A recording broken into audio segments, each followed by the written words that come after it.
He says, I've been experimenting for the past 6 months, living off my crypto profits, usually paying my bills such as electricity rates, internet, credit card bills by selling my altcoins and using websites such as livingroomofsatoshi.com to pay my bills. However, due to network fees and commissions, I am paying close to $100 in fees, sometimes even more, every transaction I do. I have tried converting to lower cost coins on the exchange, such as Binance Coin, and then using that to pay the bill, but we're still losing out on commissions, conversions, and fees. Do you have any tips for using crypto to fund everyday living expenses without the fees? Surely many other subscribers would have similar questions. What good is the new money ecosystem without a real tangible way to realize some benefit from our investments in the real world?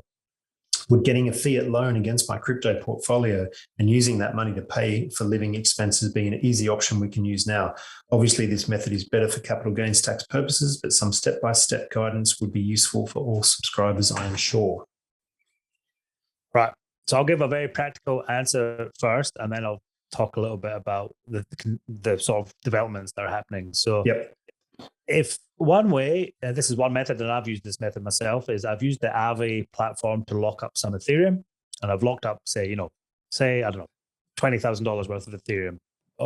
And then using that as collateral, I've borrowed, say, 5,000 in a stable coin, say DAI, which is a stable coin. So I've got quite a lot of margin of safety in case the value of my Ethereum goes up or down, and I've borrowed 5,000. And I might pay somewhere between, when interest rates are low, it could be, 3 or 4%, and it could go up to, 11 or 12% if it's variable. So I'm using that. I've got this DAI. I've kept my Ethereum, so I've not incurred a capital gains tax event.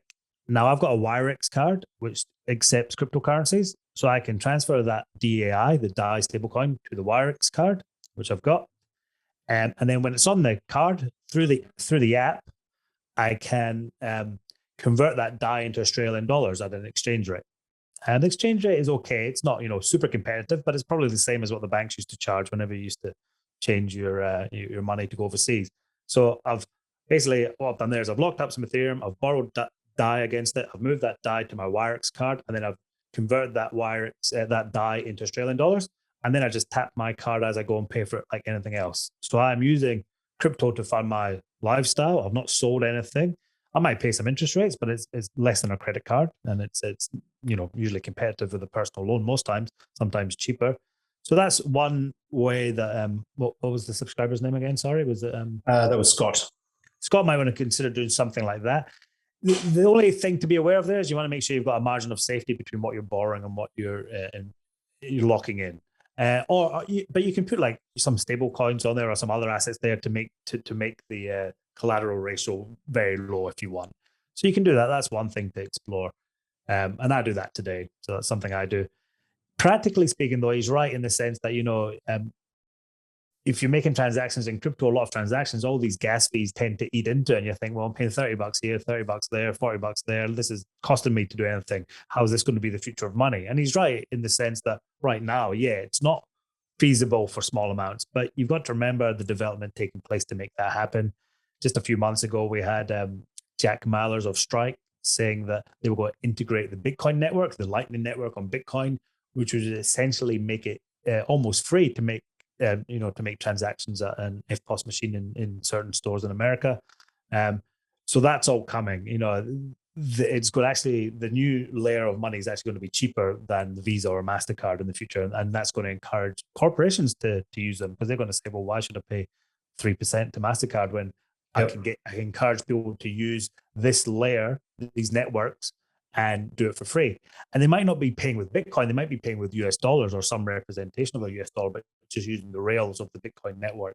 So what I would say is watch this space. There are things you can do today. And I really like the fact he used the living room of Satoshi wallet and stuff like that.